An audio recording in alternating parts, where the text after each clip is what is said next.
mbokk yi asalaamaaleykum ñu ngi leen di nuyu di leen di gërëm di leen di sant di rafetlu seen ànd ak rajo Fatick RTS ci machine bi yéen a ngi fi ak Lamine Dione fi ci kaddu gi Véronique Diouf ñu dellu si waat si seen émission koñ bi dëkk bi diwaan bi maanaam KDD.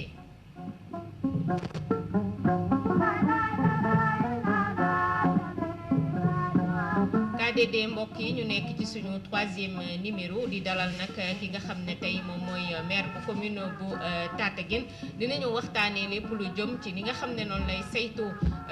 li nga xam ne moom lañ ko jox muy collectivité territoriale bi nga xam ne moom la yor ak tamit waxtaanee lépp lu jëm xëy na ci lu jëm ci wàllu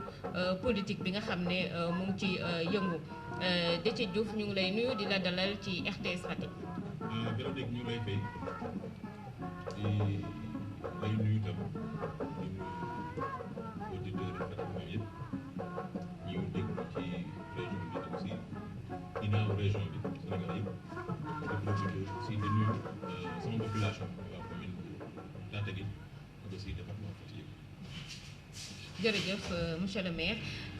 di leen di wax rek ne nag mun ngeen woote tamit ci 33 949 15 15 yéen ñi ñuy déglu ngir rek laaj boo leen am ngeen mën koo laajte foofu dina am ku leen ko jëlal laaj bi ngeen mën a bokk ci li nga xam ne moom mooy waxtaan bi monsieur le maire laataa ñuy tàmbali moo bëggoon rek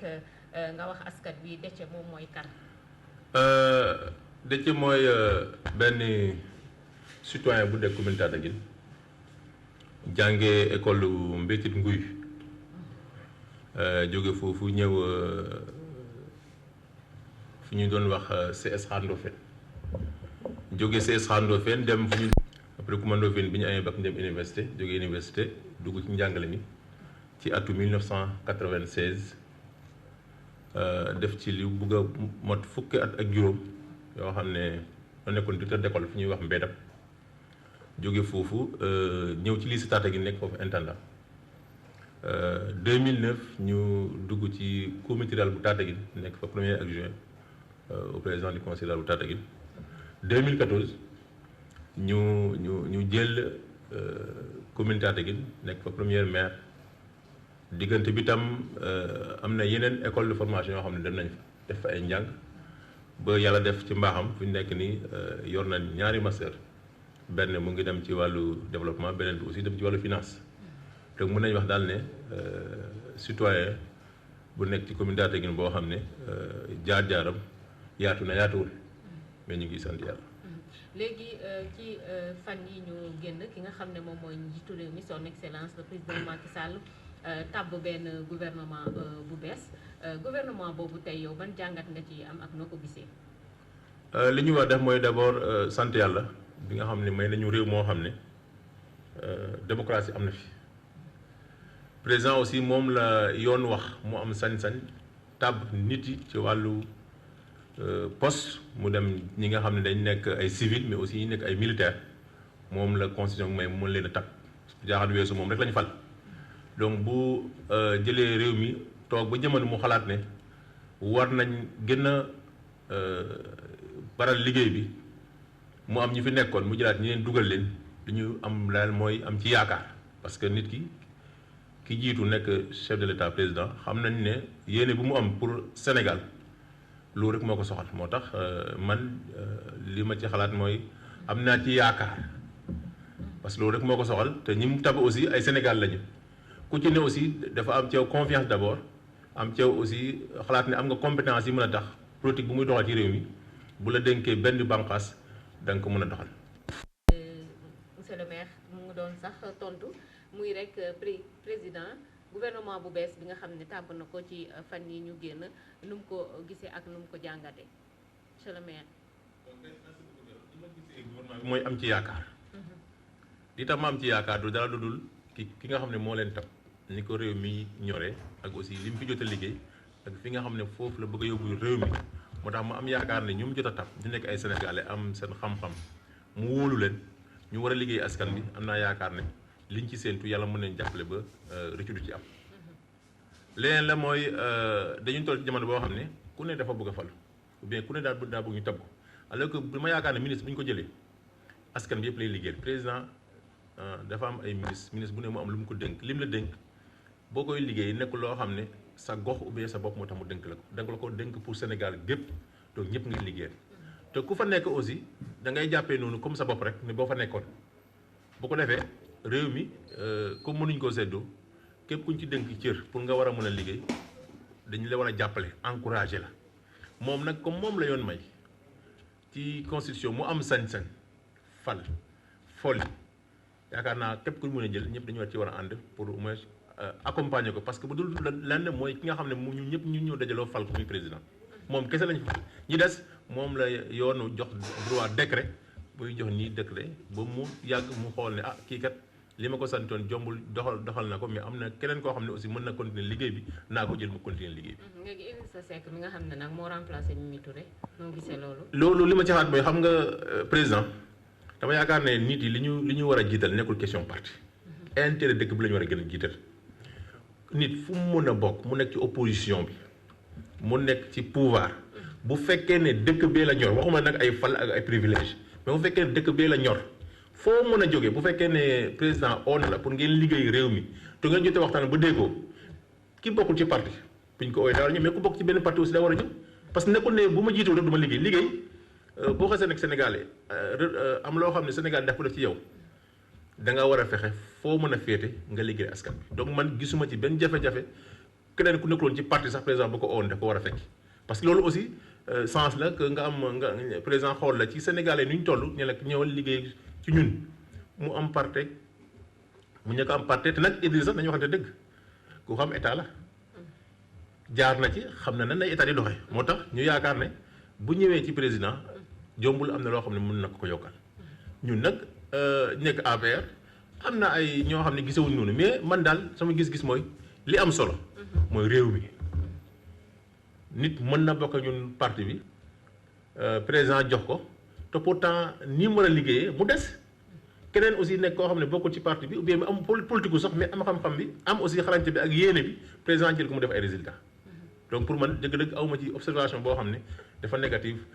positivité laa ci gis jusqu'à may gis le contraire parce que man nag mënuma naturellement optimiste lay demee ba gis leneen bu ma gisee leneen nag daana lii laa gis mais instant bi mënuma dara xewagul ndax ñu tab ko mu nekk Sénégalais am xam-xam ñu war a liggéey may am lu may njort ci choix ki nga xam ne maa ànd ak moom opté ànd ak moom bu doon choix keneen mën naa ci wax mën naa am yeneen mais comme def na ko yaakaar naa ne man li ma ci gis mooy nañu ñëpp rafet njort am yaakaar ne président li ko ñor mooy fexe defar ba dëkk mën a dox. yaa ngi doon yaakaar ñu consulter la. man nag dama nekk koo xam ne amul dara lu ma sonal. li tax mooy dama jàpp ne bu jotee day yomb te man kot nekkuma Sénégalais bu ñu xam ne war nañu ko mën a consulter nekkuma kenn man kot koo xam ne aussi ci parti bi liggéey naa ñu ci liggéey bëri na ku ci sa wërsëg nekk da nga ci jot ku ci sa wërsëg nekk aussi sa wërsëg nekk na ci leneen mais yàllaa ma tiim tëdduma di xalaat ne lii ak lii ak lii xam naa daal ne ci li nga xam ne moom laa yore ak li ñu ma dénk maa ngi ciy jéem li ma mën. président rek heure bu ma soxla ni mu soxla Idrissa Seck heure bu ma soxlaa ooma ma dem ànd ak moom liggéey keneen aussi boo xam ne soxla na ñu ànd liggéey aussi bu ma ooyee ñu ci mais instant bi président Macky Sall la àndal. jërëjëf monsieur le maire mbokk yi ma fàttali leen rek ne na ngi déglu seen émission koñ bi dëkk bi diwaan bi di KDD ci RTS Fatick juróom-ñeent fukk ak ñaari tomb juróom-ñett di leen di wax rek ne mën ngeen tamit joxe seen laaj ci 33 949 15 15 33 949 15 15 ba léegi rek damay des ci njiitu réew mi ndax dalaloon na leen fan yi ñu génn léegi waxtaane tamit lépp lu jëm ci li nga xam ne lañ moom la ñuy saytoo suuf si léegi ndax mën nga delsi ci moom pexe yi nga xam ne moom la lal pour ñu gën a mën a saytu suuf si ci collectivité territoriale. loolu sawar naa ci wax. parce que li tax ma sawar ci wax mooy yàlla dafa def depuis lu bëgg a mat fukki at maa ngi ci collectivité territoriale yi. nekkoon aussi ci comité rural xam jafe-jafe yi laa fa fekk ak jafe-jafe yi ñoo nekk ci wàllu suuf. moo tax président bu jëlee ay mesures yu bees pour mbir mi gën a ñoŋ pour problème yi gën a wàññeeku ku ko sañoon boo jiitee ko local benn jafe-jafe doo ko ci am te dañu gis ne weer yi weesu bien fan yi weesu coow li bëri na ci wàllu suuf ci ay borom alal yoo xam ne dañuy dem ci ay gox ñu jox leen fa hectare yoo xam ne dafa jéggi dayoo ba population di soulever wu loolu moo tax président gën a waxtaan ak maire yi aussi gën a jël ay dispositions yi boo ko xoolee changement bi ci approbation bi rek la nekk xam nga suuf naam maire mooy jiite maire moo jiite conseil municipal bi mais balaa mu mën a joxe suuf conseil municipal bi day réunir délibéré ne nangu nañ pour jox diw lu toll niñ ci suuf bu pare kayit boobu da koy jébal ki nga xam ne moo fa nekkal nguur gi mu xool ko ba xam ndax délibération bi méngoo na ak li yoon tënk mu approuvé maintenant ku ne ki nekkoon sa autorité administrative moo amoon possibilité approuvé quelle que soit la surface c'est-à-dire que nu mu mën de yaatoo tam même bu demoon ci ay 50 hectares ki nga xam ne moo nekk sous-préfet bi nekk ci gox bi bu dee commune rurale mënoon na ko approuvé bu dee commune ñetti taax yi préfet bi mënoon na ko approuvé loolu la président changé ba nga xam ne bu xasatee weesu lu jëm ay 50 hectares gouverneur mën na jot donc ci niveau d'approbation yi foofu la jël décision pour changer mais quant à joxin bi dara changé wu ci ba léegi conseil municipal bi nga xam ne moo am sañ-sañ gérer domaine national ba léegi moo am sañ-sañ joxe suuf maintenant comme suuf bu mu joxoon dafa laaj toon approbation yi dafa amuloon limite par rapport ak niveau d'approbation bi léegi président dafa leen décret boo xam ne bu eggee 50 hectares jëm kaw rek dañ dem ba ci gouverneur alors que approbation suuf gouverneur moo si woon jot bu bëri sous-préfet mooy approuvé bu nekkee commune yu nekk ci àll bi bu fekkee ne aussi doon commune bu nekk ci département yi préfet bu fa nekk moo doon approuvé léegi nag mën naa dem ba gouverneur selon maintenant surface bi nga xam ne moom la ñu affecté nit ki bu ñëwee sa ci suñu cas particulier daa ci wax. waaw léegi dañ ci dugg léegi. waaw baax na ndax fi mu toll nii est-ce que li ma la bëgg a laaj mooy ndax Tataguine fi mu toll nii suuf des na fa. oui ñun yàlla def na ba léegi dëgg-dëgg ñuy jógee feneen ou bien ay partenaires ou bien borom doole ñëwaguñ foofu pour wut ci suuf te ñun dañu am ay partenaires yu ñu liggéeyal ñu mel ni Indapro depuis ay at suñu objectif depuis bu ñu commencé di waxtaanee ci ay réformes suuf dañu privilégier fexe usagers yi parce que nañu fàttali lenn moo ne usager bi mooy béykat bi daf ci am droit d'usage suuf pour mu nekk sa moomeel dafa am kayit boo xam ne tant que amoo titre foncier droit d'usage rek nga ci am. ñun dañu ne comme ñun ay doomu béykat lañu nekk ci ay béykat nekk ak ay béykat li ci gën a bëri fal ñu dañuy fexe ba réforme yi di ñëw ñu fexe ba balaa muy ñëw ñu fexe ba béykat yi ku ci sàkku pour am kayit ñu fexe am defal la kayit ci sa tool pour nga am délibération parce que loolu au moins benn façon sécurisation la donc ñun suñu politique foncière mooy fexe ba sécuriser ñi nga xam ne ñoo koy béy seen suuf mais amuñu gis-gis pour jël ay partenaires yoo xam ne dañuy yore seen alal am ay milliards ñëw jël suñu hectares yi. amul benn bailleur laa wax benn. boo xam ne am na fa tey suuf. donc lu fa nekk ñi ko am mooy ñi fa dëkk te mosuñoo joxee gum kenn depuis lu fukki at yi nga xam ne moo toog naa foofu amul kenn ku ñu mos a jox 10 hectares suñu affectation bu gën a yaatu ci suuf 5 hectares la yemagum te liñ def tey firndeel na ko. parce que tey ñu ngi jóge ci ay sàmm yu amoon yéene am suuf pour mën a def culture fourragère bu ñu amuloon suuf duñ mën leen a jël sàmm yooyu fan lañ dëkk Tataguine wala coopérative bu nekk commune bu Tataguine coopérative bu nekk commune Tataguine ñoom ñoo sàkkoon ci commune pour ñu jox leen suuf soo xam ne dañ ciy béy ak yeneen partenaire waa Banque mondiale pour ñu mën a am suuf boo xam ne dañ ciy béy fourrage pour jur yi buñ demee ba xiif jot ñu mën a am lu ñu lekk yàlla def kontaan nañ parce que li ñu gis mooy li am feneen ñun au lieu ñu jël suuf di ko jox ay jàmbur ñoom dañu gis ne suuf si moom dañ leen ko delloowaat ba ñoom ñu mën a fexe am lu mat 28 hectares def fa ay fourrage te boo fa eggee ci tool yi tey kontaan nañ ñu fa nekk aussi kontaan nañ. donc mën nañu wax ne doomu Tataguine ñi fi mu toll nii amul kenn koo xam ne mu ngi jooy mbiru suuf ci Tataguine parce que boo ko seetloo am na ay collectivités territoriales yoo xam ne ñoom bu ñuy joxe suuf duñ ko jox ñi fa dëkk dañ koy jox ñeneen ñoo xam ne dëkkuñ fa. kon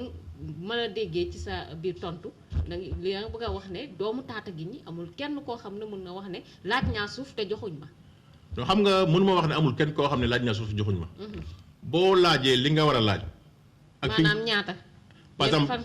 xam nga dafa am suuf dafa am ñaari mbir dafa am dëkkuwaay mu ñuy wax parcelle. dama bëgg a dëkk. usage d'habitation. usage d'habitation dafa am aussi usage maraîcher am usage agricole. ñun bu nekkee wàllu usage d'habitat de 2014 à nos jours defuñu lotissement. lu tax li tax defuñu lotissement mooy dañu gis ne depuis ñetti mandat yu weesu dañuy def ay lotissement yu bëri parcelles nekk fa ñu jox leen ko ay nit ñu ci gën a bëri aussi waa dëkk ba la am na nag quelques-uns ñu fa am loolu mënta ñàkk mais tabaxuñ ko dañ ko fa bàyyi ma jàpp ne même besoin bu amee sentiruñ ko parce que espace baa nga fa parcelles yaa nga fa parcelles yu ñu dagg depuis lu bëgg a ëpp ñaar fukki at ñu jox la këyit tabaxoo ko ñëwaat ni damay laajat beneen parcelle ou bien nga dem ba diggante bi nga ne bii dama koy jaay man ànduma ci loolu li ma ànd mooy bu fekkee ne da nga bëgg a tabax boo waxee ne da nga bëgg a tabax te mu leer da ngaa bëgg a tabax ñu jox la nga tabax loolu laa gëm maintenant bu demee ci nekkee ci wàllu mbéy ñi nga xam ne dañu amoon ay tool ñoo am ay tool ba léegi keneen ku ci soxla te amoo woon tool da ngay gis koo xam ne am na tool bu muy génne nga ngeen waxtaan ba déggo bu ngeen juboo ñu def ay enquête commission domaniale def enquête ba mu leer boo déposé conseil municipal réunion boo amee session domaniale bu amee ñu affecté la ko. yow ñaata terrain nga am Tataguine. ñaata terrain mënuma wax ne fi ma toog ni ñaata terrain la am. mais li leer li tax mooy man. béykat laa d'abord benn. deuxièmement yàgg naa fa. ñetteel ba mooy nekkoon naa fa ñuy lotir ñi citoyens yi def di jënd am naa sañ-sañ boobu jënd. kon bëri la nag ay terrain foofu. am na ñoo xam ne ñoom fa ëpp. am naa fa keneen am na fa keneen am na fa. parce que man aussi jaboote na am naa ay mbokk am naa ay xarit am naa ay dëkkandoo am naa aussi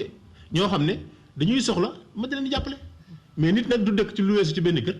du fanaan ci weesu ci benn néeg du fanaan ci lu weesu ci benn lal mais ni ma ca amee noonu la ñeneen amee. depuis 2014 ba nga ñëwee ci mairie bi ba léegi ñaata attribution nga def foofu.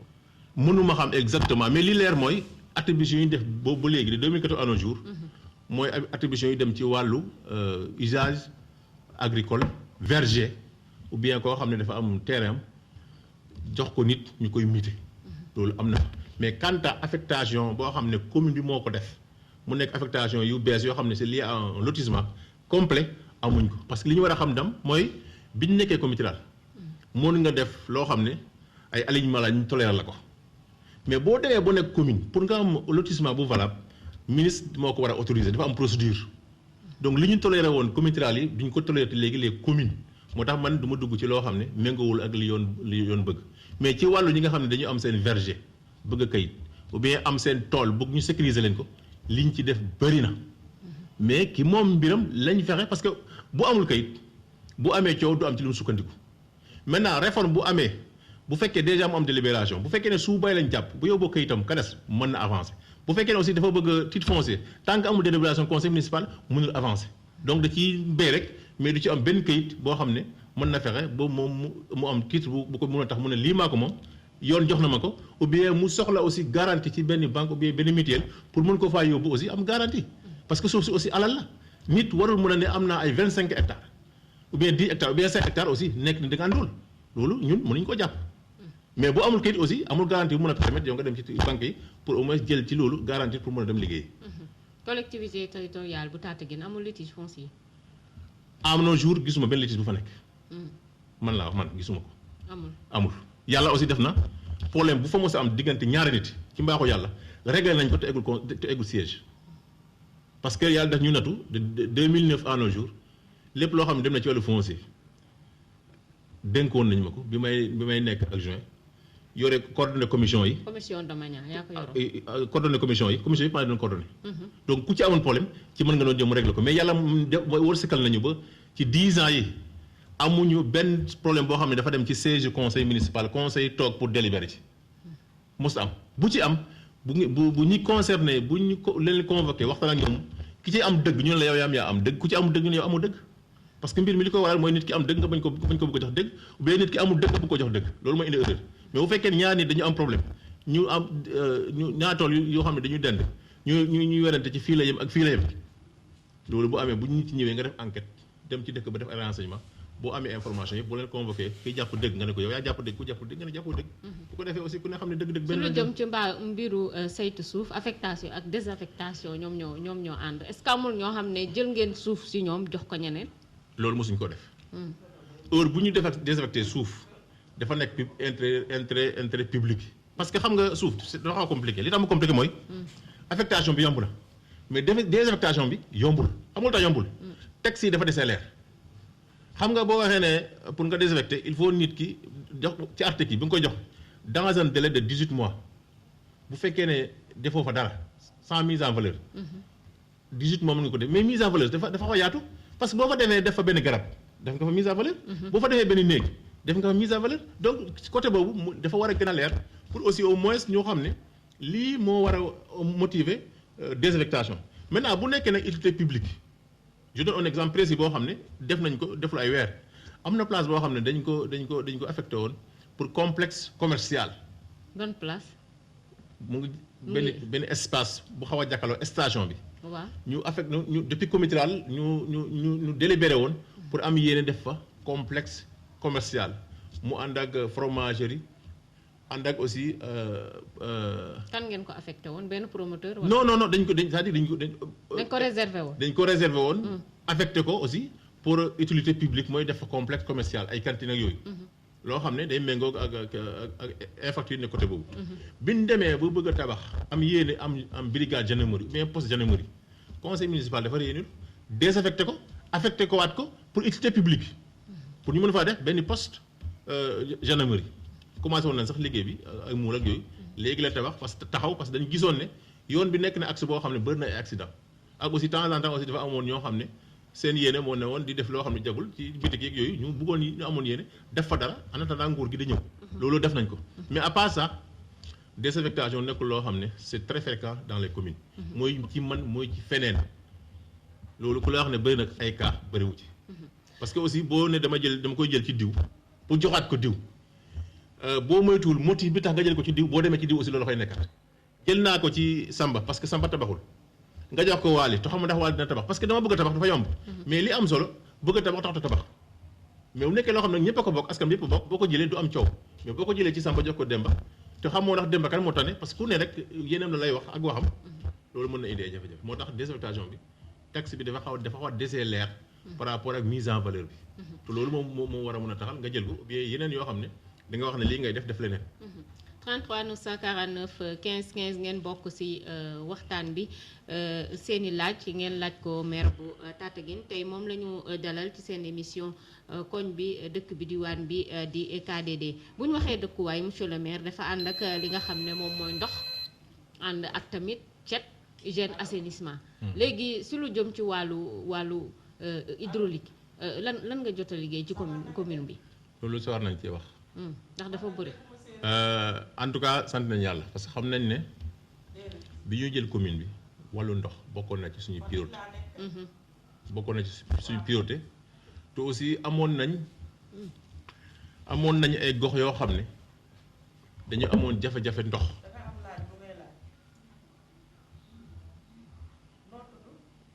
amoon nañ aussi ay gox yu bëri yoo xam ne dañu amoon jafe-jafe ndox moo tax bi ñu ñëwee 2015 leen njëkk a am adduction d'eau boo xam ne montant bi mu ngi tolloo ci 35 millions ñu dugal ko ci dëkk bu ñuy wax Poultok mu dem ba Poultok Jarga dem ba Gandiaye dugg ci quartier Bako Bofi ba Njàngo dem ba Pecc Max mu nekkoon gox yoo xam ne teen yi fa nekkoon population yi bu ñu ko naanoon ay at da ngay gis seen ndox mi day jàpp yax yi pour ñuy commencer am problème pour déformation ci seen os. mooy côté Pecc Max loolu depuis 2015 la bu loolu weesoo ñu amaat beneen programme adduction d'eau boo xam ne bu dinaa ñëw ci école yi mi ñëw guma ci li ma ñëw ci dëkk yi. ñu amaat beneen programme adduction d'eau boo xam ne ëpp na 4 kilomètres 100 ñu dugal ko ci dëkk yi nga xam ne mu ngi mel ni Diofane dem Mbedab école dem Mbedab Codo dem Mbin Ñoxor dem Yeel ba ko xoolee def na 4 kilomètres 100 ñu amaat beneen programme adduction d'eau boo xam ne dañ ko dugal ci Xonjooñ dugal ko ci Mbelongout dugal ko ci Tataguine Séeréer bokkul nag li nga xam ne moo nekk ci école yi mën naa la limal école yi nga xam ne amuñu woon ndox ñu ñëw fa dugal ndox école Kër Martin amuloon ndox ñu ñëw fa dugal ndox école Tataguine Séeréer fu ñuy wax Ndimaag ñu ñëw fa dugal ndox école Ndiosmone ñu ñëw fa dugal ndox école Lul Soob ñu ñëw fa dugal ndox école Pecc Maxa ñu ñëw fa dugal ndox tu vois école Poultok Ndiosmone ñu ñëw fa dugal ndox donc boo ko xoolee école yi amuloon ndox. loolu yëpp ba nga ñëwee 2014 nga ko def. village bu ne. fi ma toog nii. mën naa la citer bu ma ko permettre élément par élément lu ñu fa réalisé de 2014 à 2020. dëkk bu ne bu ko émission permettre mën naa la wax ci secteur yëpp de 15 villages yi village bu ne mën naa la lii def naa ko fa te kenn du ko weddi. léegi ba léegi si lu jëm ci wàllu hydraulique bi. di leen ci wàllu hydraulique. amul foofu ñoo xam ne ci Tataguine ba léegi ñu ngi toog te amuñu ndox di xaar maire bi defaral leen ndox. am na. fan la. am na xam nga ñun ci dëkk kaw yi dañuy dëkk par amoo bu ma toogee fii ne la amoo yëpp am na loolu nekkul li am moo tax ba tey la ñu mujjee signé contrat boo xam ne day defaat lu mot pratiquement 3 kilomètres ndox ci quartier bu ñuy wax Tookambeel Ndiosmone quartier bu ñuy wax Kër Dëcc Maak ak yeneen quartier ak beneen boo xam ne di dugg Kër Mangaare dugg Thiamène donc boo ko xoolee ni am ci ay amoo yaatu na yaatuwaay boo xam ne bu ñu la waxee ne amoo yëpp yóbbu nañu fa ay robinet demewul noonu mais am na beneen programme bu gën a ambitieux suñu ndox dafa am société bu ñuy wax CO moo koy gérer mètre cube bi ñu ngi koy jaayee loo xam ne population attaluñ ko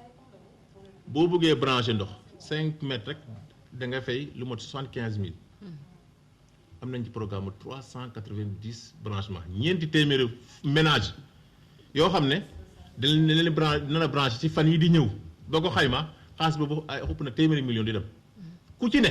buñ la bàyyiwoon sa bopp nga war a fay di nga fay lu mot 300 000 pour nga am ndox parce que 5 mètres 75 000 la ñu moy la sa kër bu soree tuyau yi bu 30 mètres mën nga ci bokk. programme boobu ñaata village lay ëmb. village yëpp c'est tous les 15 villages amul benn village bu ci mucc mais village bu ne lu mu am mu ngi dépendre ci présence tuyau bi parce que dëkk bi nga xam ne tuyau yi dafa jaar lu bëri li mu mën a am ci ay branchement dëkk bi nga xam ne tuyau yi bëriwul mënuñu ko am mais dans tous les amul benn dëkk bu fay nekk fépp fu am tuyau population nañ bénéfice wu ci branchement sociaux yi instant bi dañuy dem ba finalement di wër ñoo xam ne yi tuyau nañ ko te loolu dina régler problème bu bëri dañu amoon ay borne fontaine yi ñu doon def léegi nag defatuñu jëmatuñ ci loolu dañ koy yóbbu ba ci biir kër yi te yaakaar naa foofu la mbir mën a yem. kon mën nañ jàpp ne yow balaa local yi di ñëw Tataguine ñëpp dinañ am ndox. en tout cas ñi ci gën a bëri waxatuma sax gox yi mais kër yi sax ku jege tuyau à 30 mètres da nga am ndox. instant bi la ñu wax képp koo xam ne nekk nga fa nekk ménage amoon borne fontaine nekk à distance 30 mètres da nga am ndox loolu moom mën nañu ko wax fii waaw. loolu diggee la. lu diggee luy am la te ñoom xam nañ ko parce que li des def nañ équipe am na benn cabinet boo xam ne dem na ci kër yi pour mesurer natt yi validation bi mercredi lañ koy def pour valider OFOR ñëw CO ñëw ñu valider liggéey ba commencé donc loolu nekkatu ay diggee loolu lu war a am la te ci ay fan yi di ñëw dina am. ba démb ñu ngi doon frottawaat ci biir dëkk yi di xool kan moo des amul. enquêteurs yi demaat nañ te parfois ñu dem fenn sax ñu ne ñëwoon ngeen fii ba pare parce que dama def nombre boo xam ne nombre 17 personnes yu ma dese woon te 390 te amatuma woon fan laa leen yóbbu te loolu yaakaar naa bu antoo mën nañ ni à 95% problème ndox bi dañ réglé wu parce que fépp fu dul am rek day nekk foo xam ne tuyau moo fa eggul loolu ci wàllu tuyau yi la bu ñu demee ci wàllu teen yi man ci sama bopp gas ngay teen mot na fukk ak juróom te mën naa lim fu ci nekk fan la nekk ci biir kër yi wala ci biir dëkk yi mën naa ci lim lu fukk ak juróom yoo xam ne maa leen gas boo demee fu ñuy wax Bangaaj gas nañ fa teen nga dem Kamiat gas naa fa teen nga dem Mbin Ñoxor gas naa fa teen nga dem Mbina Colo gas naa fa teen nga dem Mbelongo gas naa fa lu mat ñetti teen ñooñu duñ jot ci robinet yi robinet yi xam nga mar bu amee nit ki mu taxaar te ndox mi wax naa ko sànq ne dafa nekk loo xam ne da ngay jóg rek def lu la neexee dañ ko confier benn société boo xam ne ñun tant que autorité luñ ci bëgg a def tant que amuñ seen autorisation day jafe moo tax nit bu maree mën taxaar avant loolu di ñëw dañuy def ay mesures alternatives yoo xam ne leen permettre ñoo ñu mën a am ndox parce que buñ sañoon nag robinet yi egg fépp mais ñun aussi ndox mi robinet yi nekk loo xam ne dañu ko jox suñu bopp robinet yi pour ñu jot ci dañu am procédure boo xam ne te procédure bi yombul boo nekkul jàmbaar sax boo ko xoolee commune yi nekk ci axe boobu ñu ci def adduction d'eau bëriwul li jógee commune Tataguine ba ngay egg Palmarin commune yi ci def loolu ndox bëriwul parce que coono bi ci nekk boo jàmbaarul dëgg doo ci mën a eggali mën nga dem ba pare mais pour ñu def ko la mise en œuvre du yomb parce que état bi moo def le choix privatiser ndox mi jox ko société boo xam ne moo ko gérer. léegi ñu ñëw ci ba léegi rek ci dëkkuwaay bi wax nañ waxu ndox mi léegi ci lu jëm ci assainissement bi. assainissement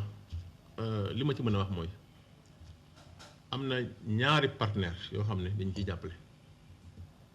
te ndox mi sànq dama doon wax mais am na lu des mais mën nañu continuer am nañ partenaire boo xam ne jàppale nañu pour kër yi nga xam ne amuluñu ay toilettes ñu tabax fa ay toilettes mooy suñu partenaire comment dirais-je Vision Mondiale def nañ ci dëkk bu ñuy wax Xooñooñ def nañ ci dëkk bu ñuy wax Mbelongout état bi aussi indi benn programme boo xam ne képp koo xam ne amul toilette nekk ci dëkk ba di la recenser am na ci dëkk boo xam ne seen ouvrage pare na yàggul noonu tam laajat na leen beneen programme boo xam ne ñi desoon pour ñu fexe ñu am ay toilettes donc côté boobu dëgg-dëgg am na effort yu bëri yoo xam ne def nañ ko ci ba am nañ yaakaar ne du amati benn kër boo xam ne amul ay latrine benn kër boo xam ne amatul latrine. léegi collectivité territoriale bi naka lay gérer li nga xam ne moom mooy mbalit mi. mbalit xam nga ñun nekkuñu taax jàppuma Tataguine comme benn dëkk bi nga xam ne moo ne au cœur dama jàpp Tataguine pour 15 villages yi ma boot. collectivité territoriale waaw loolu laa ko jàppee. waaw donc ñu set lañu parce que suba bu ne dañuy bale seen kër yi bale seen ëtt yi jël ko yóbbu ko ci tool yi ñu mu nekk fii fi nga xam ne nag public la kenn du nangu par exemple di koy def régulièrement ñun ñu jël ay initiative locale pour foofu aussi ñu koy bale di koy yóbbu ci nga xam ne mooy xur yi ñu ko war a tuur mais amuñu vraiment problème boobu bien vrai que amuñu doole pour mën a am ay pelle ak camion pour di mën a and kii bi di ko yóbbu jërëjëf monsieur le maire bu fekkee ERAM am na ay questions yu jëm ci affaire suuf si ak affaire dëkkuwaay bi ñu jël ko laataa ñuy jàll ci beneen rubrique bu am solo sax xam naa foofu la ñu waroon tàmbalee sax mais comme dañ nekkoon ci lu jëm ci suuf si ñu tàmbalee foofu gis nañ ne jamono ji xale yi ñu ngi jël li nga xam ne moom mooy gaal yi di wutali biti réew te foog naa jeunesse ak sport compétence transférée la dafa bokk ci li nga xam ne seen compétence transférée yi la léegi yéen ci mairie bu Tataguine ban politique de jeunesse ngeen am pour mun a téye ndaw ñi foofu ñu bañ a jël gaal yi pour mun a dem fële fi nga xam ne moom mooy Europe est-ce que yéen am na politique boo xam ne yéen a ngi ko fay doxal di ko jox di ko def ak xale yi maanaam ndaw yi pour ñu mun a am tuuti luñ téye ci seen loxo am espoir tuuti mun a toog ci dëkk ba. d'abord dañuy naqarlu phénomène bi di aussi profité ji jàll ñi nga xam ne seen njaboot ñàkk nañ ci seen doom mu nekk lu tiis parce que ndaw moo yore réew ndaw mooy avenir réew donc bu ñu demee buy jógee di dem ci gaal gi di def ay risques ñenn ñi ci des loolu kenn mënu ko rafetlu li ñu concerne directement mooy boo demee ci suñu gox ya nga xam ne mooy commune bu Tataguine waxuma kii mais 15 villages yi ba léegi yàlla ci mbaaxam def nañu ñun am nañu suuf bu noor bi ñëwee dañuy dem Dakar liggéey mais bu nawet bi ñëwee ñi ci gën a bëri dañuy del siwaat ci tool yi béy si donc amuñu ay cas yoo xam ne ñoom dañuy jël dem bu fi ma toog ni amul kenn ku ñu fa signalé ne day jóg ci problème bu gaal ak loolu dëgg-dëgg ñun amuñ ko maintenant mbiru immigration aussi bëriwul lool ci suñu localité yi Tataguine bëriwul ay immigré ñoo xam ne dañoo jóg pour dem ay quelque nga koy gis. mais xëy na am na ay ndaw yoo xam ne ñu ngi toog amuñu dara lu ñu def est-ce que yéen ci biir commune bi. li ñuy def. mooy d'abord encadrer leen dafa leen ay session de formation yoo xam ne jot nañu ko def ci wàllu jeunesse pour ñu am xam-xam bi mën a am aussi initiative yu ñu jëlee seen bopp ñu jàppal leen pour ñu mën a liggéey dara mu dem ci waru élevage parce que dañuy wax ne suñu zone nag mbéy ak élevage moo fa gën a dox élèves yi nga xam ne seen njàng soriwul li ci gën a bëri dañuy def maraîchage dañ leen di jàppale ci semence pour boo amul semence doo mën a def ay pépinière présentement am na localité yoo xam ne dañuy jël ay potu soble ay jeunes jox leen ñu seddoo ko pour mën a def ay pépinière jiw soble buñ tolloo ci wàllu engrais aussi dañ leen jàppale pour ñu mën a fexe am engrais def ko ci tool yi donc ñoom gis nañ seen bopp ci suuf si parce que li ñuy jëlee ci tool yi am nañ yaakaar ne mënuñ ko jëlee feneen te terewul ñu nekk ak seen njaboot mais ñi nga xam ne aussi dañuy dem ba diggante bi seen njàng eggul am na ay formation yoo xam ne dañ leen defal lu dem ci wàllu comment dirais-je lu dem ci wàllu restauration lu dem ci wàllu aussi nu ñuy defaree mburu pour ñoom ñu mën a jël seen initiative bopp mën a liggéey lu mën a tax ñu mën leen a. mais est-ce que ñu ngi jot ci financement yi nga xam ne moom la état di joxe comme ay FONGIP ay DER ak yooyu est-ce que ñoom ñu ngi ciy jot. am na ñoo xam ne am nañu financement DER. dossiers yi ak li muy àndal mairie lañ ko doon defee leen jàppale pour loolu boole leen ak CFCADL mu leen di monter ay dossiers. am na ci ñoo xam ne jot nañu am ay financement. ñaata lañu. xawma nombre bi exactement parce que nit ki bu soxlaa. lu ci gën a bëri dañuy ñëw nga jàppale leen mais bu ñu demee ba xaalis bi génn. ñaareel sax crédit mutuel nga yëgee diw am na xaalis ñaareel da ngay am peut-être ko liggéey fu ñu ne diw di jël si woon a xaalisam ci ngay door a xamee ne ñi nga xam ne dañ leen a jàppale woon ba seen dossier jàll yi ci bëri biñ jotee xaalis bi leen door a yëg ne jot nañu xaalis ou bien ñu dem bu am jafe-jafe fay nga door a xam ne jot nañu. mais est-ce que gis nga que ne xaalis boobu jëriñ na leen tey. xam nga li ma gëm mooy financement baax na mais balaa ngay financer war nga mën a xam fi nga ko dugal ñu ci bëri dañu am financement mais bu ñu demee ba ci fay ma dañuy am ay jafe-jafe moo tax man sax bokkuma ci ñi gëm ay problème financement li ma gëm mooy nit ki ci boppam ci li mu mën a def ñu fekk ko ci jàppale ko ba mu mën a demal boppam parce que banque yi échéance yi ñuy jox nit yi muy góor muy jeunes yi muy jigéen yi day gàtt mais terewul tam taux bi ñu ciy teg day rëy ba nga xam ne fay bu jotee da ngay dem sax parfois mën nga dem ba li nga dencoon benn béy boo dencoon ou bien benn ginaar nga koy jaay pour fay donc au contraire financement bi au lieu mu jàppale ba nga dem financement bi da lay gën a doole donc mieux vaut yow ñu fekk si li nga xam ne moom nga gëm mën ko ñu jàppale ci loolu nga dem nit ki boo ko jëndalee ay semence piment semence kaane su ma semence comment dire soble ou bien leneen mu dem ci tool ba liggéey am jaay ko ou bien nga jàppale ko mu def semence pastef mu ak kii mu béy ko am dara moo gën nga ne ko demal ci banque ba defal ko dossier mu dem fay avant mbir mi di ñor moom ay jafe-jafe dugg ci lekk ko am problème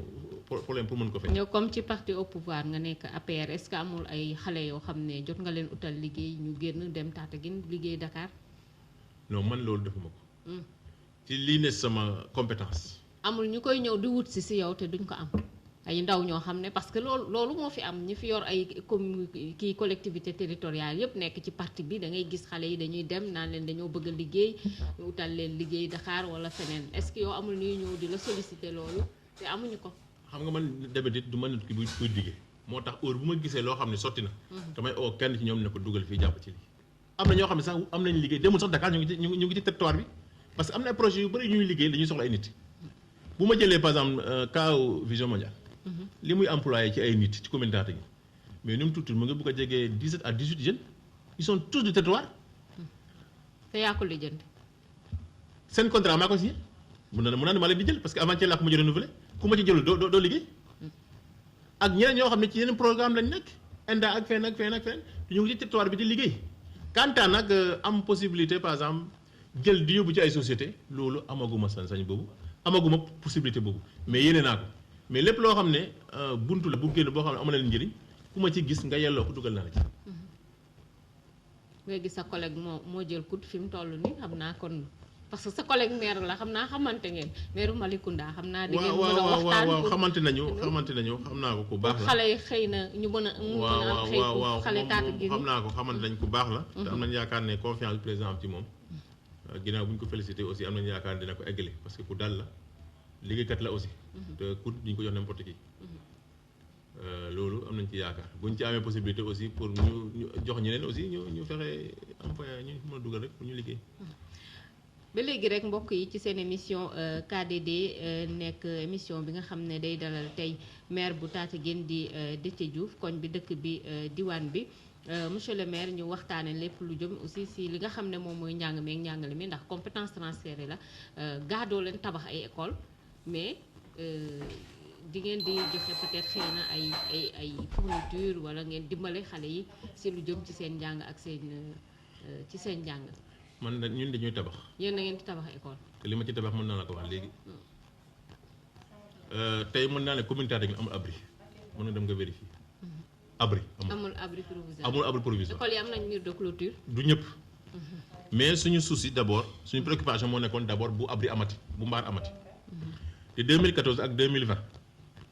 li ñu tabax ci salle de classe war na mot moins fukk ou bien juróom nekk mën naa la lim léegi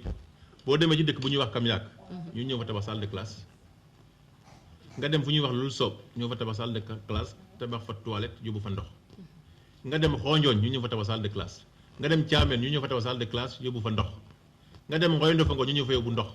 nga dem Poul Took Ndiosmone ñu ñëw fa tabax ñaari salle de classe nga dem comment dirais-je Thiamène tabax nañu fa salle de classe nga dem aussi ci dëkk bu ñuy wax fii nii Mbédap donc actuellement. ay benn salle de classe rek. am na non ça dépend xam nga bu abri amee. bu fekkee ne abri moo fa nekk benn ngay tabax bu fekkee ne ñaar ñoo fa nekk ñaar ngay tabax. pour toog njos moom kese moo amoon ñaari abri ñu jëndandoo ko yóbbu fa toilette yóbbu fa ndox. pecc ma la même chose abri la amoon ñu tabax fa salle de classe abri ba dañ xaawul ñu ñëw fa tabax salle de classe dem nañ bay tabax ci CM Ngoy Ndofango daaw man moo tabax classe CM Ngoy Ndofango instant bi Mbelongo kese moo amul abri daaw tabax nañ ko ba mu rasé te ñaan nañ yàlla d'ici quelques fan ñu eggali ko balaa xale di dugg loolu moo nekk suñu préoccupation donc école yi nekk ci dëkk ba bu ci nekk bu fa abri amee automatiquement dañuy fexe lu ma tax ñu dindi te émission bi bu ko maye woon mën naa la jëlal dëkk bu dëkk ba dëkk boo ma ko permettre maa lu fa nekk.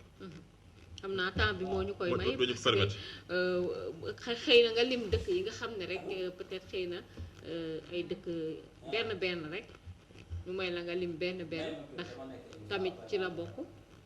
pour dëkk mu ne ma wax la li fa nekk li nga xam ne ñun lañ fa jël. waaw ay benn dëkk ñaari dëkk rek. ñaari dëkk man d'abord naa njëkkee dëkk comme ni ma ko def bindee nii. waaw. mën naa ñëw ba fii nii. bu fekkee may nga ma ko boo jëlee dëkku Thiamène. tabax nañ salle de classe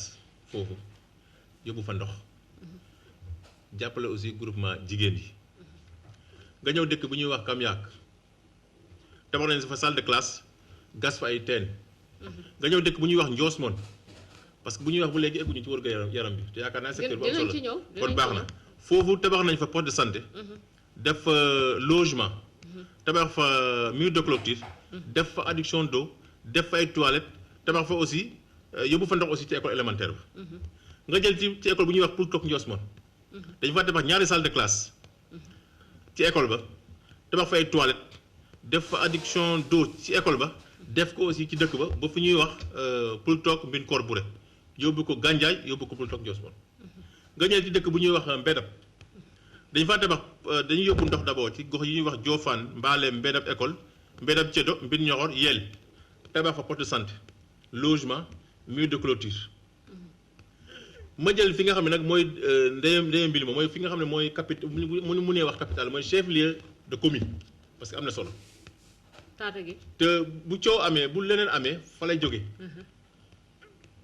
li ñu fa def mën nañ leen ko limal marché ba amuloon toilette ñu ñëw fa tabax toilette box bu 4 bu bees tàq kaara ko ba ci kaw. mais ku am ñetti marché kay mën nga tabax lool. parce que marché bi li muy génnee ci xaalis rek. dina xaalis xam nga lu tax marché du génne xaalis. ci milieu séeréer dañu am problème pour am juutikat loolu mooy blocage bi. gis naa benn poste bu ñu def ne maire nee na marché bi du génne xaalis effectivement marché bi du génne xaalis xam nga lu tax marché du génne xaalis. boo demee ci taax yi pour nga am juutu day yomb mën nga am na ethnie yoo xam ne ay lakkat yoo xam ne bay genre nit yoo xam ne nangu nañu koo liggéey mais séeréer nanguwul juuti. lu tax pour moom juuti baaxul loolu ñu ñëpp xam nañ ko. boo ko jëlee pour demal juuti ma duñ ko def parce que liggéey boobu noonu liggéey bu baaxul la dañu am ay difficulté pour am ay collecteurs yu dem ci marché yi di juutu moo tax ñi ngay gis ñu bëri ci marché yu bëri nekkatul ay kii ay ASP yi ngay gis ñu jóg ci marché yi alors que liggéey ASP du loolu liggéey ASP bi beneen fonction la mais nekkul ay collecte mais par contre boo duggee ci marché yi boo gisee maire yi am jafe-jafe collecte boo gisee ñu dem ba jël ay ASP dañuy am jafe-jafe wut am ay collecteurs donc am ci milieu séeréer juutukat. mais yéen ku fayul juuti war ngeen am pexe boo xam ne dootul ñëwati ci marché bi di jaay wala bu dee cantine boo leen ko. xam nga nekkul bañ a fay ku dem fayee ku modul am mooy la juutukat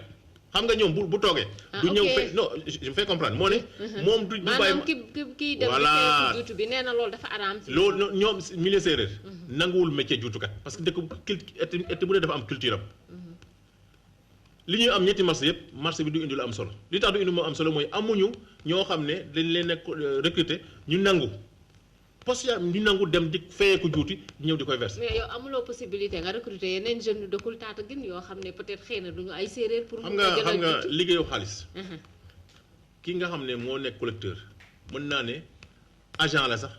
agent trésor la donc pour ñu balaa ñu ko mën a recruter il faut d'abord nga def enquête de moralité mu déposer casier judiciaire nga proposer ku ñu accepté ko parce que deniers publics lay manier donc nekkul n'importe qui nga mën a jël donc il faut mu nekk koo xam il faut koo xam ne mën nga def ci moom enquête mu ne koo xam ne aussi trésor am na ci moom confiance parce que li muy manier li muy laal c'est des deniers publics te loolu pratiquement du man ko commune yu bëri na ci àll bi nekk en milieu séeréer dañu am problème pour am ay collecteur boo amul collecteur waa ji bu jaay see kenn ñëwul pour fay ko so mais du fay donc boo mayee ma eggale li ma doon wax sànq ci wàllu dëkk bi ñuy wax Tataguine Escale lu ñu fa jot a def waxoon naa sànq ne commencé nga campagne kay waaw bu neex nga gisee ko xam nga aussi di lay sant parce que lii occasion la boo xam ne mën nga ko may nit ki toog fële di critiquer maire te doxul xamul li xew mën na bañ a xam li xew mais jombul am na koo xam ne tey bu ma limee lu fa nekk ci dëkk ba dina wax man xaw ma woon ne lii maire def na ko parce que def naa émission bu xaw a mel noonu Sud FM bi ma pare gars yi dañoo xamoo lii yëpp def nañu ko parce que dafa am ñu yàlla bindee jóg di def di wax ak ñoo xam ne yàlla bindee wala noonu ñun liggéey la ñu xam liggéey la ñu gëm mais wanewu ou bien leneen nekkul suñu préoccupation mais nag baax na tam boo amee tribune bu mel nii nga xam ne initiative bi nga jël ci daf koy defal maire yi ñëpp a ci lay sant da ngay am na baax na aussi nga mosal tuuti ci nit yi pour woon leen ne li tax ñu toog fi ñu ngi ciy jéem li ñu mën lépp nag yàlla mënu ko moo ko mën a matal ñun mënuñ ko mais terewul dañ ci def li nga xam ne moo ñu war maa ngi doon wax sànq ci Tataguine Escale marché ba amuloon toilette te ñu fay tase bëri nañ ñu ñëw fa tawal box 4 benn box de 4 toilettes yoo xam ne mën nañu ko jëfandikoo dañ ko kare ba mu baax tribune ba dégg nga coow li ay at la woon ñu koy kaas tribune baa nga fa tabax nañ ko mais tribune bi nee na ku léeguñ ko de non si ñaata nga ci dugal ci xaalis tribune bi xam nga foofu mën naa ci wax tuuti itam mën ci wax tribune bi mooy place publique mooy place publique xam nga loolu mën naa ci sawar naa ci wax nee na ñaata nga ci dugal ci xaalis moom laa foofu laa bëgg a ñëw parce que peut-être occasion la pour ñu mën ko wax gis nga ñu bëri fi ñu réeree mooy ñun dañu def réunion conseil municipal def délibération def autorisation spéciale ne def nañu autorisation spéciale pour 11 millions xam nga boo amee sa budget am nga possibilité ne damay def autorisation spéciale pour tel montant mais par rapport ak ouvrage bi nga bëgg a liggéey foofu yaay seet ci 11 millions yi montant bi nga ciy def balaa ngay wax nit ne par exemple lii jarul lii document bi la mën a firndeel loolu nekkul leneen lu dul contrat bi nga xam ne moom la service bi mooy mairie bi signé ak entrepreneur bi yaa may gis boo xaymaa li dem ci kii bi ci tribune bi weesul 7 millions te pourtant am na ci dugg def ay vidéo wax lu ne. am na ñuy wax ne fukki millions ak benn la te kulee guñ ko. non du nekkul sax lu ñuy kule waroon sax ñu ko kule nekkul sax lu ñuy kule. du lu sax lu ñuy kule kii lañu ko comment dirais-je ay bac alim. lañ ko xadee. nekkul woon sax projet bi nekkul lu ñuy kule. autorisation spéciale bi ñu def ci mairie ba mooy jël xaalis fii yóbbu ko feneen ou bien ñu jox la xaalis boo xam ne dafa bëri nga bëgg koo dugal sa budget loolu montant bi bu la neex nga def ko mais li firnde ne lii la jar parce que yow mën nga am téeméer ou bien nga am 10 000 dugal ko sa poche dem marché jëndee li ngay jëndee ko téeméer nekkul ne forcément booy dem marché 10 000 bi nga am boo demee marché moom nga jëndee li nga war a jënd li war a jar 10 000 la jar li war a jar 5 000 la jar virement bi autorisation spéciale bi moo nekk 11 millions mais le contrat bi nga xam ne moom lañu liggéey tribune bi weesu 7 millions. ñoo des ci xaalis bi nag. mu ngi ci budget ba. trésor. fu muy ne feneen fu dul trésor parce que budget consigne la kay trésor lay nekk engagement ngay def yow kayit ngay signé le virement est fait entre diggante trésor lay dem jóge dem directement ci compte fourni kii bi entrepreneur bi. donc loolu. léegi fan nga ci toll ci tribune bi. loolu pare na tribune amul lu ñu ci def loolu on a réceptionné depuis daaw. c'est des gens yoo xam ne politique rek moo tax ñuy jóg te mbir mi yombewul noonu ku yaakaar ne affaire bi da ngay ñëw rek of rek mu dem da ngay nax sa bopp. léegi ñun xamante nañ bu baax ñun on se connaît APR Tataguine ñun xamante nañ. xam naa dinañ ci ñëw ci kanam. kon baax na maa ngi lay xaar ñu ñëw léegi ci ñu des rek si njàng meeg njàngale bi ndax am na ko. donc parewu ma woon may ma tuuti. may ma tuuti rek dafa am lu ma doon kon. mais waxtu bi dañuy xoj de ndax nag am na lu bëri loo xam ne des na loo xam ne. kon baax na waaw loo xam ne war nañ koo waxtaane kii dafay laajte mu ne lycée bu Tataguine fi mu toll nii répondre tul ci norme lycée léegi nee na yow lan nga ci xalaat pour ñu mun ko yaatal. lycée ba li ma njëkk a wax d'abord mooy ñun depuis comité rural la ñu délibéré benn terrain bu def 3 hectares mu nga ginnaaw école élémentaire yóbbu fa ndox yóbbu fa courant le terrain déjà existe li fa nekk CM boo xam ne dañ ko transformé mu nekk lycée tabaxu lycée nekkul prérogative nekkul aussi loo xam ne maire Tataguine mën na ko lycée yi ak CM yi nekkul compétence sax bu commune waaw. conseil départemental moo am compétence ci lycée moo am compétence ci conseil ci CM mais par contre yemuñu foofu parce que doomu dëkk ba lañu bëgg nañ dëkk ba bëgg nañu aussi am lycée bu bees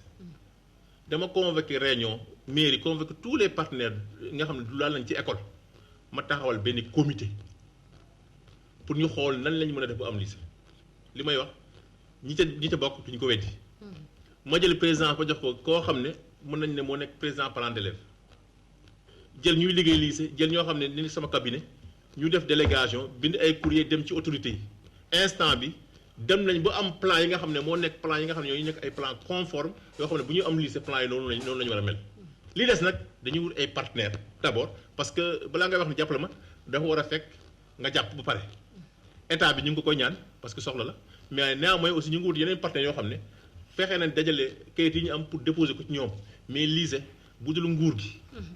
nekkul conseil départemental mairie mënut a tabax lycée d'abord bu fa dugalee xaalis amu ko d'abord mais bu ko fa dugalee sax war nañ ko laaj xaalis bi nga dugal fii lu tax nga dugal ko fa parce que ku ne dafa am domaine de compétence boo xam ne fa lañ ko limité mais suñu yéene mooy tey dëkk yi am lycée yi nekk en étage ñu am dëkk yu mel noonu am lycée yu mel noonu. loolu am na léegi ba nga faloo ba léegi ñaata nga génne ci koppar pour fourniture scolaire. Première année ñu ngi woon ci 5 millions di koy yokk ba ren ñu ngi ci 7 millions yoo xam ne day jóge ci fonds de dotation yi bokkul nag ak li nga xam ne ñuy jóge suñu budget fonds propre. ren 7 millions ngay def. 7 millions lay joxe boole ci aussi yeneen 3 millions yoo xam ne day jógewaat ci suñu fonds propre parce que xaalisu mairie aussi dafa am loo xam ne état bi moo la ko jàppale. mu am loo xam ne yow ci sa fonds propre si sa pexe. te loolu lañ ciy sant yàlla xam naa peut-être duñ ci egg. xam naa dinañ ci ñëw nga wax ma yow koppar yëpp foo koy jëlee. baax na loolu bu ñu fa egg daan la tontu donc 7 millions lañ am yéen a joxe. ak yeneen 3 millions yoo xam ne dañ koy joxe jëlee ko ci suñu fonds propre loolu mooy suñu programme cette année. léegi ñu ñëw ci li nga xam ne moom mooy wérgu yaram bi parce que tamit nekk na loo xam ne lu am solo la si collectivité territoriale léegi yow ci wérgu yaram bi ci lu jëm ci poste de santé yi. lan nga fa jot a liggéey tamit. ci suñu mandat. de 2014 en 2020. yóbbu nañ. nga koy mandat yëpp nga bokk ndax bële sax si nga bokkoon. effectivement yaa nekkoon adjoint. waaw mais bii au moins mën naa ne. yaa nekkoon adjoint PCR. waaw effectivement kon que yow mandat yëpp. waaw effectivement yow moom da nga gérer depuis. waaw de 2009 à nos jours. 2009 ba léegi yaa gérer donc ci mbaaxu yàlla. waaw 10 ans au moins maa ngi ko fay def. loolu moom yàlla def na ko. ci li nga xam ne moom laa signé ay contrat ñu liggéey ko. nga xam ne man maa ko signé moo ne ci mandat bi ñaari poste de santé. yoo xam ne yóbbu na carte sanitaire bu Tataguine à 7 postes. yu nga xam ne c'est hors dafa dem ba weesu norme OMS mooy Ndiosmone ci croisement bi. dañu gisoon ne zone stratégique la. mooy côté Fimela pour nga dem Fimela ba Ndangaan yoon boobu ni dafay jaar tali anga fa route nationale boobu fa la jaar accident yi bëriwul mu nekkoon un poste stratégique te amuloon poste de santé il fallait nga dem Thiadiaye ou bien nga dem Tataguine pour nga faju ñun ñoo tabax booy dem Dakar ou bien à gauche da ngay gis poste de santé boo xam ne ñun ñoo ko tabax poste ba tabax logement ba def mur ba. dina am sage-femme. am na sage-femme am na ICP ñu nga fa. beneen bi nga xam ne ñun ñoo ko tabax. mu ngi nekk Mbedam ñu tabax poste de santé ba tabax logement ba tabax mur de clôture ba mais ubbeegul li tax ubbeegul aussi mooy problème personnel la ñu am te mairie bi dafa jël engagement recruter nit parce que dañu xaar agent ci état bi def fa aussi ay toilettes yóbbu fa ndox def ay toilettes donc dañu am yéene recruter benn infirmier pour mun a fexe mu ubbi. parce que yàgg nañu ko tabax te ba léegi ubbu ñun nag amuñu sañ-sañ affecté nit mënuñu aussi jël koo xam ne nekkul ne waa santé ñoom ñoo ñu ko proposé parce que ñoom c'est domaine boo xam ne ñoom ñoo xam ki fa war a mën a nekk mën ko liggéey mais am nañ yéene ubbi ko jël nit fay ko ci commune bi pour mën faa liggéey en attendant état bi dafa envoyé nit léegi ci lu jëm ci centre de santé parce que gis nañ ne Niakhar am na Jaxaaw am na te Tataguine tamit war na am centre de santé projet boobu fan loolu dañ ci sawar a wax man ci ay jamono yu yàgg lañ ci doon dox ba mos nañu am réponse ministre bu ñu bindoon tontuñu ci wàllu boobu am na ñeneen aussi ñoo xam ne ñu ngi ci woon dox di koy xëccoo ñeneen localité ba yàlla dogal ñoo ñu am mais initiative bu ñu jël ci lycée bi même initiative aussi lañ jël ci domaine santé bi maanaam dañu convoqué ñëpp ñi nga xam ne dañuy laal ci wàllu wér-gu-yaram ñu ñëw mairie ñu taxawal benn comité boo xam ne da koy topp pour loolu mën a am parce que soxla nañ ko nag am nañ li mu 7 postes de santé la population boo xam ne dem na ci 35 000 am donc fu yelloo poste de santé fu yelloo centre Tataguine yelloo na ko ensuite suñu yoon bi dafa nekk accès boo xam ne dafa bëri accident. mais projet bi fu mu toll est-ce que yaa ngi ciy def. ñu ngi ciy dox ba léegi comité mu ngi koy suivre ba léegi da koy topp. fan ngeen ci toll. fi ñu ci toll mooy xaar réponse ministre mu valider ko envoyé ñu ñoo xam ne ay docteurs yoo xam ne ñu qualifié pour ñu ko mënti liggéey parce que ñu ngi continuer ci infrastructure yi nga xam ne moom la carte bi laaj moom la technicien yi laaj. pour mu mën a méngoo. donc boo fa demee tey en tout cas am nañu yaakaar daal ne lii mën a tax mu mën a dox. teew na fa problème ambulance lañu am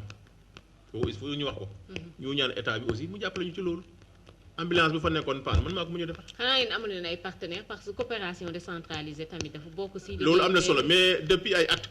coopération décentralisée ni mu doon doxee actuel doxetul noonu jamono bi neexatul fenn. amoon na temps yomboon na mais léegi coopération boobu yombeetul ni nga xam ne noonu lañ ko yaakaaree donc suñu partenaire bi gën a rëy état bi la parce que ambulance boobu waaw Croix-Rouge moo ñu ko mayoon mu paan ma jënd moteur ba changé waat ko mais commencé naa màgget. te 7 postes yi dañuy soriwanto donc commune bu toll noonu boo amee benn ambulance day metti ñu ngi koy ñaan état bi parce que am na ñu may ay ambulance yu bees mais ñun aussi bëgg nañ ci ñu ko may. est-ce que yaa ngi ciy dox ay jéego. maa ngi ciy dox te am naa yeneen yéene boo xam ne bëgg naa ko mooy jënd ambulance pour population yi loolu am naa yéene boobu.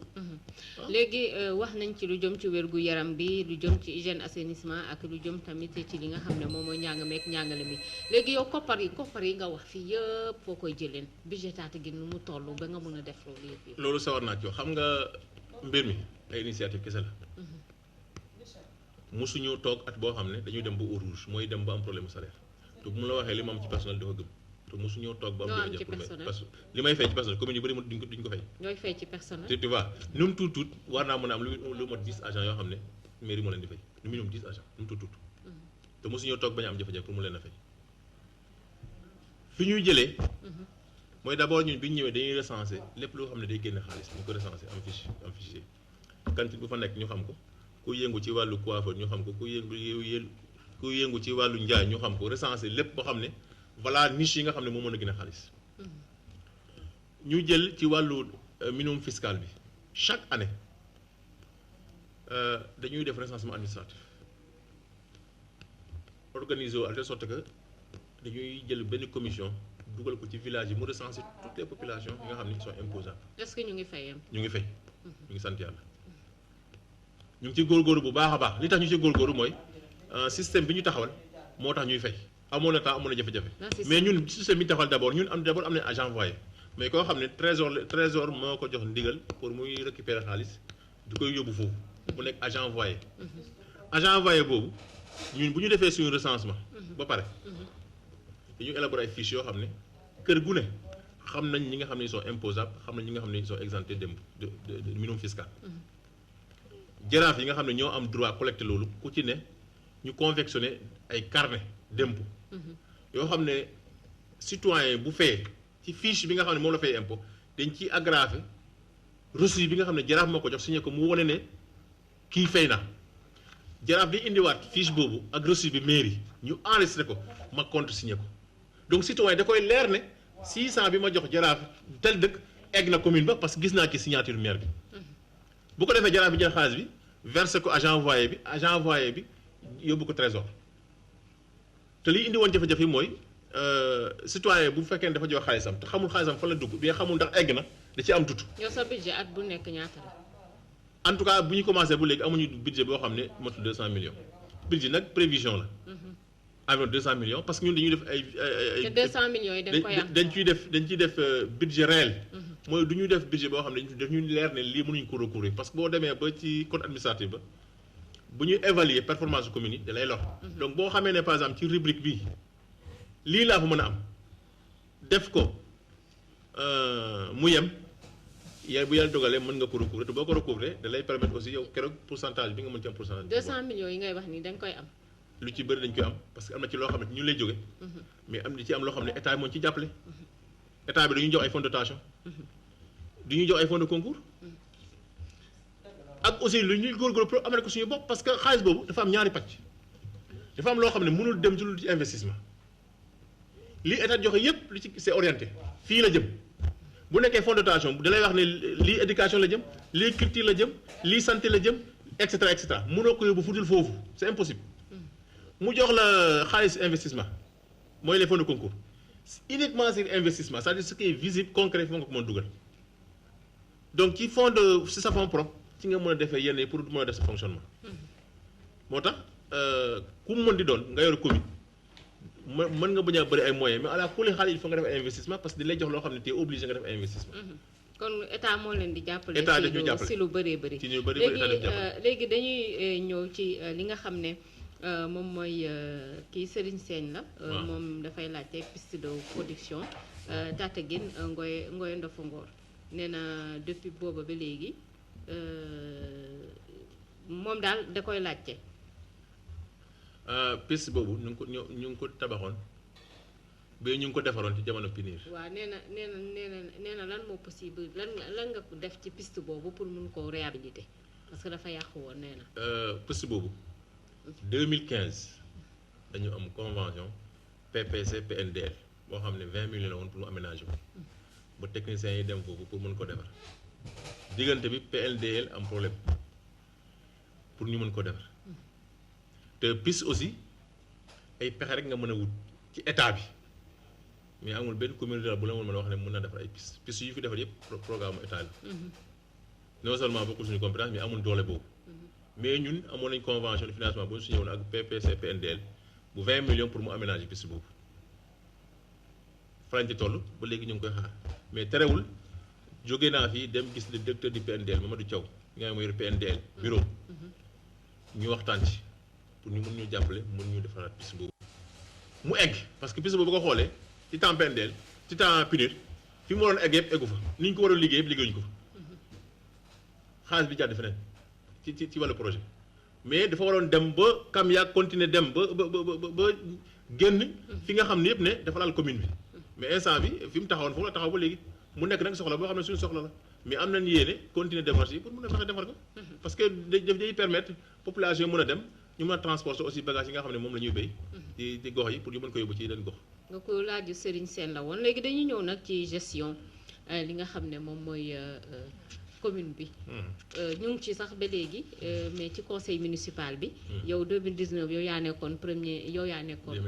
2009 waaw. 2009 yow yaa nekkoon adjoint PCR. bu Philippe. léegi fi mu toll nii yow. ba nga faloo maire ba léegi. am nañ ñaari premier adjoint yoo xam ne amuñu bureau.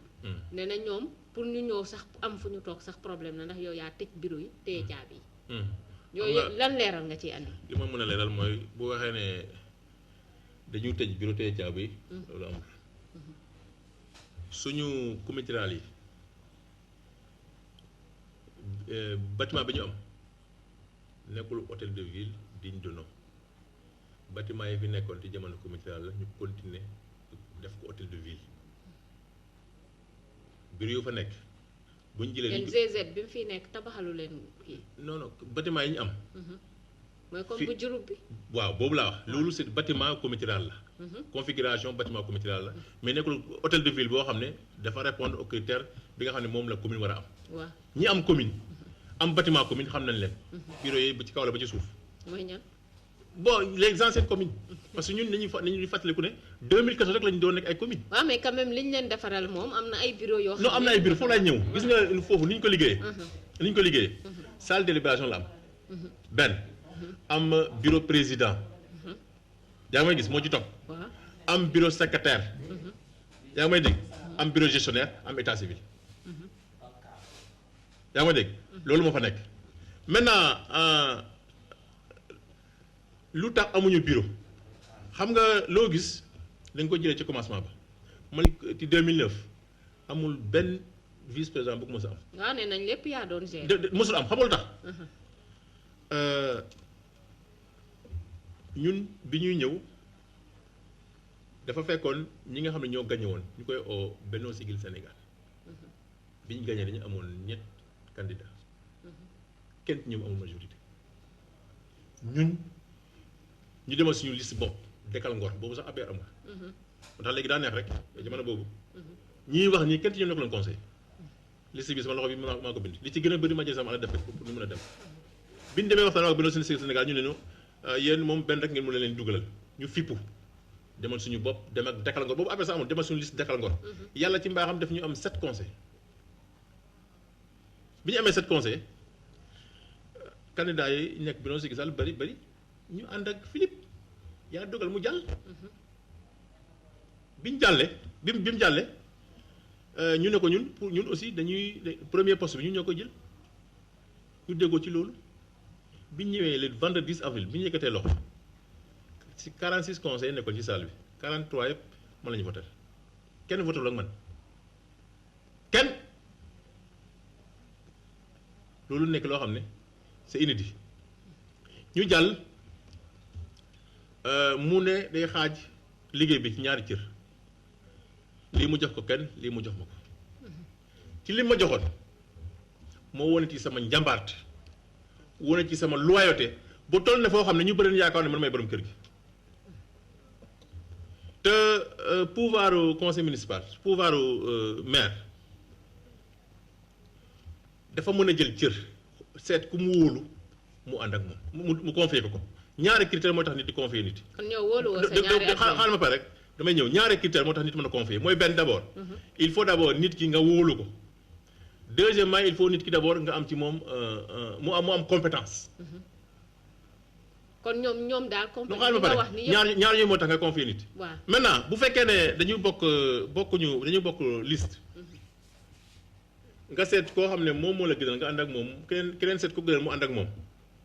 ñu am jaar-jaar boo xam ne jaar nañ fa yow yàlla def nga xam lan moo fa ne xam-xam am expérience par rapport ak ni nga xam ne noonu la gérer yàlla boole aussi nga nekk un meilleur résident parce que man balaa nga ne teel ma lii daa fekk li ngay teeloo nit da nga ko mën a téye mais man je suis un meilleur résident di lundi au vendredi mi lay xëy gisuma lu ma të ak lu ma jaaxal lu ma tax ma ne lii dama ko jox nekkuñ fa xanaa ñaari adjoint yi am na kenn ku fa nekk du xëy si du xëy si lu tax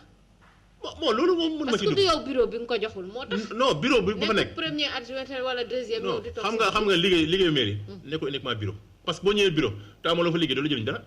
mais il faut muy recevoir nit ñi aussi. non recevoir balaa ngay recevoir dama fekk ñu am ñu la soxla. kon ñoom su moom. non doo am ñu la soxla fële. ci territoire yu ñu nekk nit yi ki ñu soxla mooy borom kër gi. parce que xam nañ ne seen soxla du adjoint moo koy faj adjoint bu ñu ko waxee day demaat ci borom kër gi ndigal lay laaj.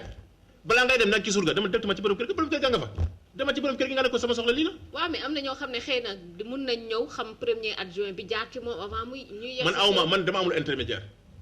man yàlla dafa def dama nekk maire boo xam ne muy sama kër muy maire yi muy feneen j'ai pas de ñëpp xam nañ ko awma intermédiaire. léegi yow sa rapport ak ñaari adjoint yi moom nu mu demee noonu. en tout cas amuñu rapport d'animosité dañu bokkul gis-gis peut-être mën nekk mais amuñu parce que dañuy mën nañu toog waxtaan. mais bokkuñu peut-être gis-gis. da ngeen di toog di waxtaan. bien sûr loolu daa ñëw ci. leneen li aussi am na loo xam ne aussi moo ko gën a accentuer xam nga bu ñu defalee nga nekk conseil municipal nekkoo conseil municipal du maire tu es conseil municipal de la commune Tataguine. donc am nga droit te loolu c'est le minimum te doit être redevable par rapport à population bi réunion bu amee nga jóg ñëw toog salle bi toog ci réunion bi bu la neexee lu maire wax nga xam ci kaane. dañuy ñëw. non mais duñ ñëw conseil municipal. est-ce que du yow aussi. non déglu ma xam nga li ñu war. rapport yi nga non déglu ma la xam nga mbir liggéey bi nga nekk adjoint nga nekk maire nga nekk keneen boo nekkee conseil dafa am loo xam ne da nga ko warloog sa commune titre bi amu ci solo parce que ku ci ne li nga war a feyeeku yaa ngi ko feyeeku te dañu leen la war a wax ne après service fait bu fekkoon dama nekk dynamique ko xeex bañ naa ko bañ a signé